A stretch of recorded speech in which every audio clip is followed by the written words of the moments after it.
Yo guys, and welcome back to another video, and welcome back to another Doctor Who review. And in today's video we are reviewing the final episode of Season 1, aka Season 1 Episode 8, Empire of Death.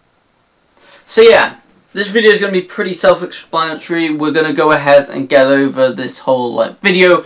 We're going to basically look at the episode, review it from start to finish, and then talk about a couple of the other things as well in this episode. But yeah, this may be a little bit of a longer video. I'm not 100% sure. Let's see how fast we do actually get through this. But yeah, this is going to be a pretty fun video. So make sure to hit that subscribe button and turn on the post notifications. We're trying to get to 100,000 subscribers on this YouTube channel, and every single person who subscribes is massively appreciated. We also have a lot of other Doctor Who content coming up very, very soon. Despite the series being over, I have 2 more videos planned. One of them is kind of like a theory video. I've never done that before, and it could be pretty cool.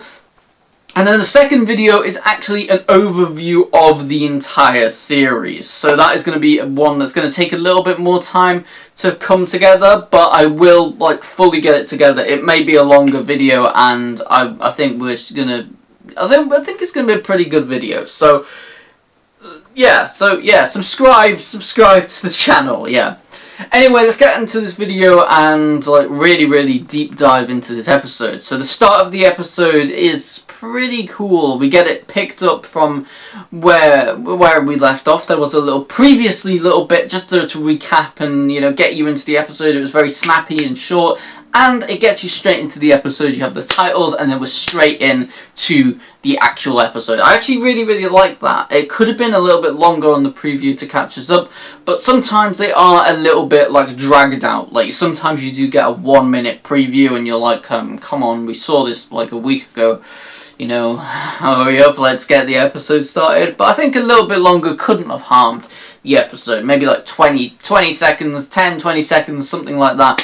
But yeah, I think it's a pretty cool way to start off the whole thing. You've got the title sequence, and we're flung straight into this episode, which is pretty cool.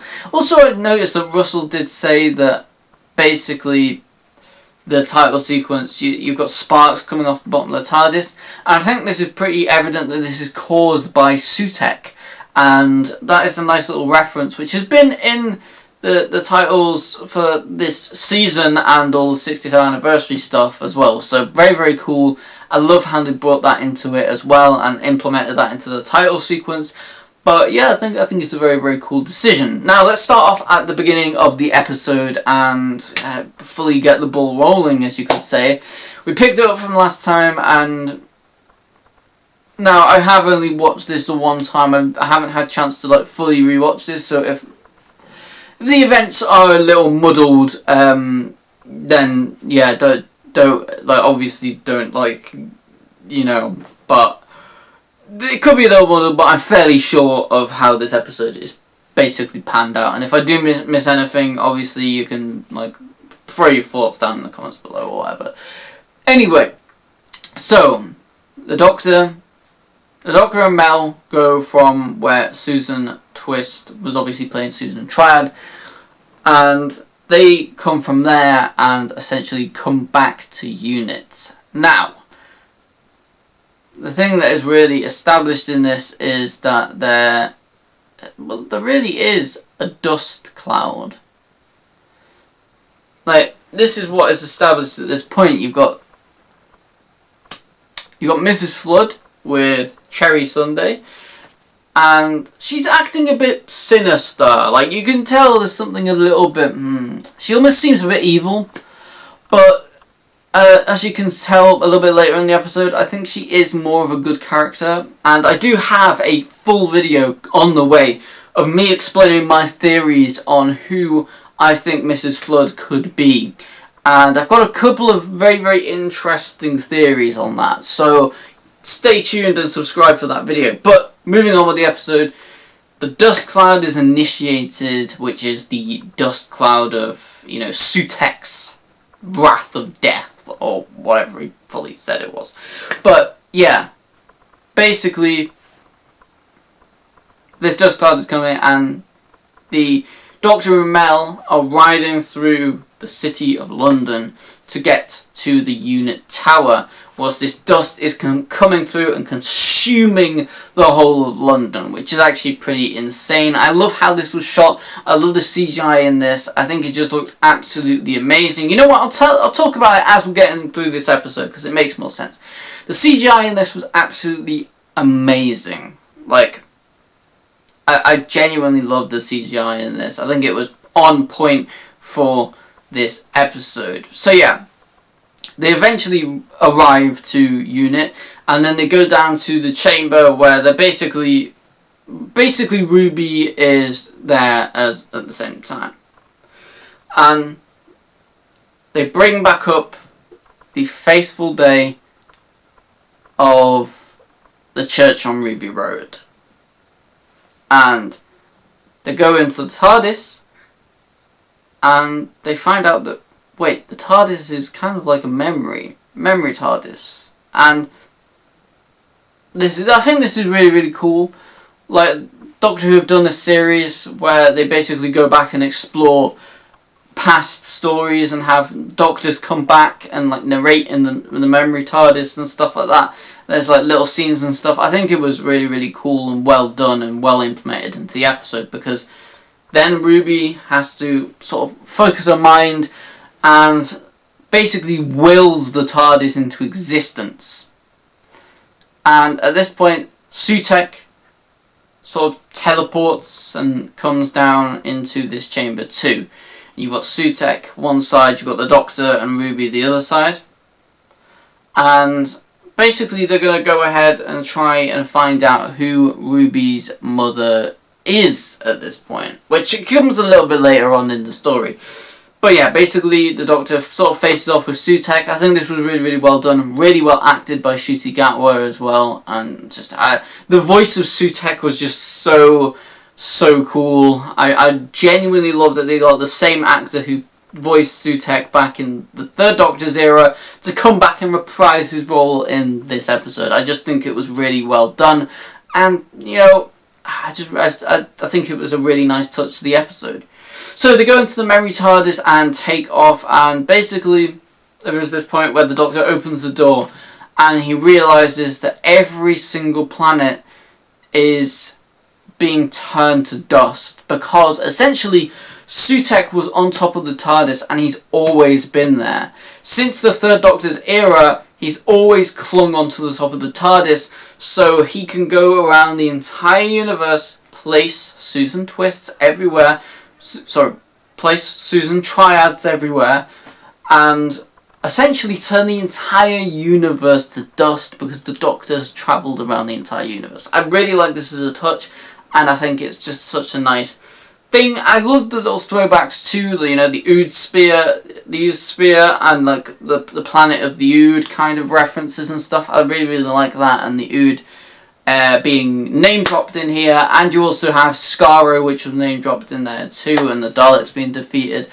But eventually they come to the conclusion that they can basically go back in time and basically to this one point, because Ruby remembers parts from the 73 Yards plot story, and they go back to that time and they get the information of who Ruby's mum is, and they're holding the screen which contains the information, and at that point the Harbinger is revealed to be Mel in this situation, and Mel basically at this point, because she's a Harbinger, takes and teleports the Doctor and Ruby back to Unit HQ where Sutekh is. So very, very interesting scene. You get a big confrontation between Ruby and Sutekh, and then you've also obviously got Sutekh using his control and his powers to get the Doctor thrown to the floor, and I think this is a nice little touch as well. I believe he did actually use them sort of powers back in the Pyramids of Mars back in the Third Doctor's era. So it's really, really nice that they reprised that into this episode.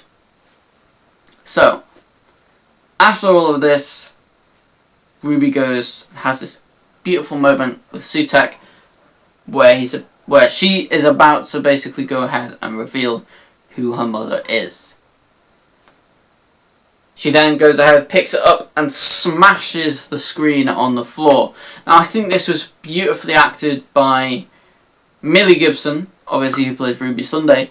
I think she did a great job at portraying this, and just really, I love how Sutekh looks as well, because it would be kind of cheap and tacky to bring back the mask. Like, you would have to do an updated version. As nice as it would be to have brought back the mask, you would have had to do an updated version, which kind of defeats the point of bringing back the mask. So I kind of like how they did it slightly different on this, and they sort of used the big dog style thing, which I think looked very, very cool. It was big, it was huge, it was like, it was threatening to the cast, which I really, really liked.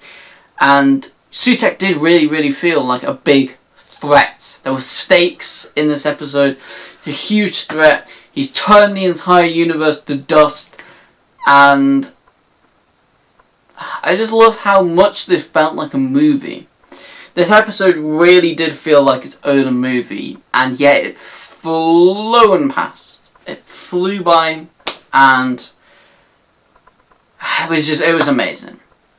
So after that, the Doctor basically, at this point, I think he goes into the TARDIS, and the memory TARDIS, and sort of leaves to the far bits of space, and you've got Sutekh in this like beaten and destroyed unit, and yeah, basically Sutekh is there alone, and it's just this really eerie vibe of the world just being silent, and you having Sutekh just there, just kind of there. He's just there gazing upon his empire of death.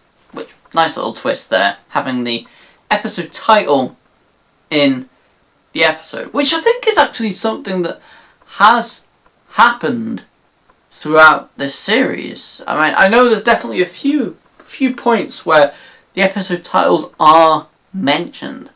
The Legend of Ruby Sunday was 100% in the episode. The Empire of Death was in this episode. Rogue was in the episode. Dot and Bubble was again in the episode. I believe Boom was also in the episode. 73 Yards was also in that episode too. I'm not sure about the Devil's Cord. Yes, the Devil's Cord was in the episode. Very interesting. Very interesting theory there. Space Babies was also in the episode as well, and I'm not too sure about the Church on Ruby Road, but that could have possibly been said in the episode. So you have every single episode title said in every single episode, which I think is very interesting and could spike for a whole theory video on its own. But that aside, I could even add that into the overarching series thing, because I could add that into a few videos. But yeah, basically back on track with the episode. The Doctor goes back to this like point in time where there is one woman, and it's an erased sort of thing, and although I think that is actually placed before they go back, because they need a spoon to get to basically to that time. So I believe that is actually placed beforehand, if my memory serves me right.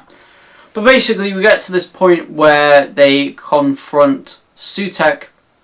Oh yeah, sorry, this is beforehand, sorry. So there's this whole like confrontation with some woman, and basically they get the spoon, they put the spoon into the TV, and then they manage to get they put the spoon into the screen, and then they manage to get to where Sutekh is. Great. Obviously that whole thing comes out, and then Ruby throws a rope around Sutekh's neck as basically a leash, and then basically they attach that to the TARDIS and then dematerialize.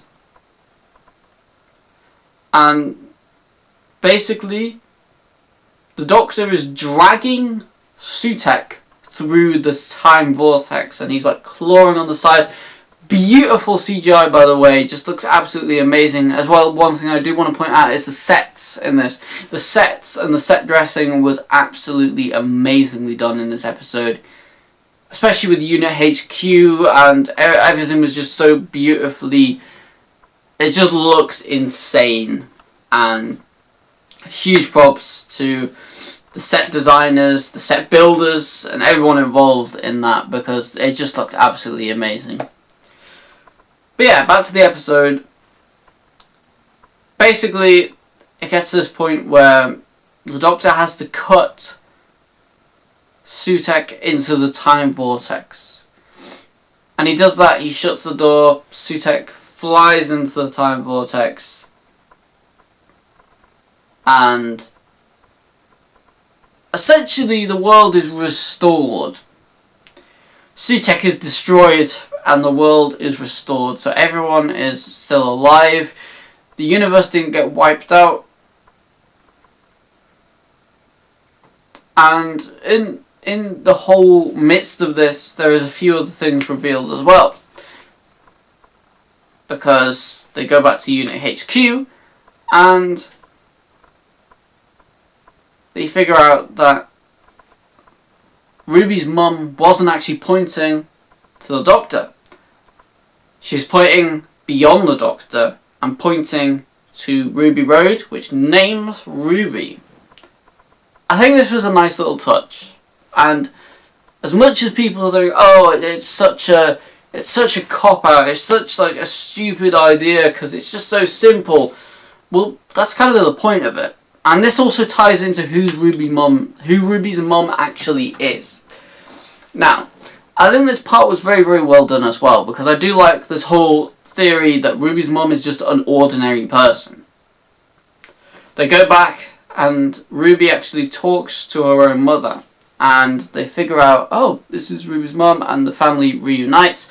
Despite the Doctor saying, wait, no, we shouldn't do this, Ruby just walks in. I like that, it's a like, nice little touch. And then you get to basically find out that Ruby's mum basically was a teenage pregnancy, and that's why Ruby was left on Ruby Road. And I think this is a nice little twist and a nice little thing in the storyline, because it really, it's like Russell saying he just knew that we would all sort of think, well, who's Ruby's mum? It must be Mrs. Flood, or Ruby's mum must be, Susan Triad, or, we came up with so many theories of how Ruby's mum would just be this huge overarching person, and it turns out that Ruby's mum was just a regular person with a regular life. And to think that the connection was so strong that even Sutekh wanted to find out this mystery. So strong that it bends the walls of time to make it snow when Ruby remembers that fateful night. I think it was just so amazingly done, because we all thought, everybody just thought that Ruby's mother would just be some huge plot point in this series arc. And to the fact that she wasn't, that she was just a normal person with a normal life, and we get an explanation and all that kind of stuff. There is obviously a couple of mysteries out there still, but for the most part we have a lot of things explained. We have why she basically left Ruby, and basically they all went out and basically yeah, there's this whole family reunion. And at the end of the episode, this is when the Doctor's like, well, are you going to come with me again? And Ruby kind of thinks, well, no, I'm not going to come again. I'm not going to come with you again because I need some time to build time and bonds with my family. Which is a really, really nice, reminiscent part to this the story in this episode. And I really liked that this was done in a similar way to how Martha walked out the TARDIS. It was Ruby walking out the TARDIS by her own will. It wasn't, like an Amy and Rory situation where they were forcefully ripped from the TARDIS team, They created a paradox. Then they were zapped back in time. And they couldn't do anything about it. And I just love how it was Ruby's choice in this. And I love how it does set up that Ruby could come back in the future. Again, such a nice little thing. And it sets up the idea that Ruby could come back in the future. And I really like this idea. Very, very nice. So yeah, Ruby has this emotional moment and walks out of the TARDIS. The TARDIS dematerializes, and that is your episode finished. Or so we think, because next we get a scene with Mrs. Flood. And she's talking directly to the camera, breaking the fourth wall again, and it tells us that not all things were answered in this episode. We have two major plot points that we know are going to get answered in the future, but weren't answered in this specific episode. Number one, who's Ruby's father? We don't get to see who Ruby's father is in this episode, but I have a feeling that is going to play a bigger part in the next season. Number two, who's Mrs. Flood? I think that's going to be answered within the next season, maybe even season 3. I don't fully know if it's going to be answered in the next season or next couple of seasons, but it will be answered, and it will be something huge. Now, I have my own theories on who Mrs. Flood could possibly be, and I will be doing a full video on breaking down who I think Mrs. Flood could potentially be, so stay tuned. Next Tuesday, I believe that video will come out. If not, I'll be releasing my full series overview next Tuesday, and I will be releasing the Who's Mrs. Flood video the following week. But yeah, that is the whole episode over and done, and I've got to say, everything was just so well done. This may be one of my favourite Doctor Who episodes of all time. Up there with The End of Time, up there with Journey's End, up there with Day of the Doctor. It's got to be such a good episode. I absolutely loved it, and I can't fault this episode. As much as there are people out there saying, oh, I didn't like this about this episode, I didn't like that about this episode, I genuinely love this episode. And there's a few episodes this season which I didn't like, which again, well, not that I didn't like, but were lower down on my tier list of video ideas. Which, by the way, the tier list of episodes. But I will be ranking all the episodes in another video coming very, very soon. So stay tuned and subscribe for them videos. But basically, this episode was just so well done. It's well written. I love how the writing was. I love the Doctor Who is prioritising writing for these two episodes and not, ticking boxes and making sure they include certain things. I love that writing is the priority for this finale, as it should be. And it was just a really nicely done story, which I love. And I've got to say, this two-part finale has to be the highest ranked of this season, and some of the best episodes that I've seen in Doctor Who in years, possibly of all time. But yeah, I've got to say, this whole episode was just so well done. The writing, the acting was really well done. The set design, the CGI, the music, everything was just so nicely done in this episode, and just huge respect to everybody who worked on this episode, because you all killed it and are the reason why I enjoyed this episode so much. I was a bit... we had episodes like Dot and Bubble and 73 Yards and Space Babies, and they were good episodes, but they didn't quite top some of them big episodes. But this episode, these two episodes in particular, The Legend of Ruby Sunday and Empire of Death, they had that it factor about them. They were so good, and in every single way, I really enjoyed them. They really felt like Doctor Who episodes. They felt like Doctor Who's back. Doctor Who is back, and I genuinely couldn't be more happy. It was also nice to see in this episode a variant of the sonic screwdriver too. Because we currently have 3 variants of Shuta Gatwa's sonic screwdriver. We have the blue variant, we have the pink variant, and we also have the yellow variant. All 3 variants are very, very cool and will 100% be purchased by me if they are released. Which I hope they are released, by the way. I hope they do all get released. I hope it's not just the blue one. I hope we do get releases of all 3, because I do want to buy all of the character options toys. And if they are all released as prop replicas, I will 100% spend a small fortune on buying all of these replicas, because I think the Sonic is very cool now.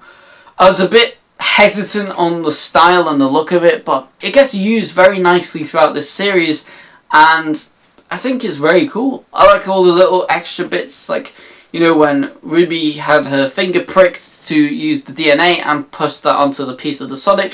Very well used as a nice tool to analyze DNA, and also, you know, they plugged it into the spaceship of Space Babies. Very nice use of it then as well, and just very well used overall. So yeah, that basically ends it off for this whole review of the episode The Empire of Death, or Empire of Death. And that brings us to the end of this episode and review of this episode, sorry. And I will be back for the Christmas special. I will be doing a review of the Christmas special as well, and don't worry, that will be coming around Christmas time, and I will be releasing that, you know, basically as soon as humanly possible after the Christmas special airs. So don't worry, you will get your episode review there, and then I will I'll see if I will do these reviews for season 2, because I think so far, not including the Christmas special, which is upcoming because it's not been released yet, but so far I think I'm quite happy with how these videos are doing. Obviously there is some level of my fan base, if you could call it my subscriber base, which is Doctor Who fans. You all, like, there is a good amount of you which are Doctor Who fans and who like to keep updated and who enjoy these reviews. So I want to say just a huge thank you to everybody who's been watching these reviews, everybody who smashed a like on one of these reviews. I thank you so much for supporting these videos and these reviews, because, you know, you might just push me on to do season 2 as well. I might just do season 2 as well. And, you know, if you're enjoying a lot of these reviews as well, I plan on doing a review of The Acolyte, the Star Wars series, because I do not have as fond thoughts on that Star Wars series as I have done this Doctor Who series. And I would love to give my thoughts and opinions out there on The Acolyte, all the high parts, all the low parts. As a series, I might do that. I might go ahead and do that. But for now, that's basically the end of this video. So thanks so much for watching. Please comment, like and subscribe as usual. And I'll see you all in the next video. Peace.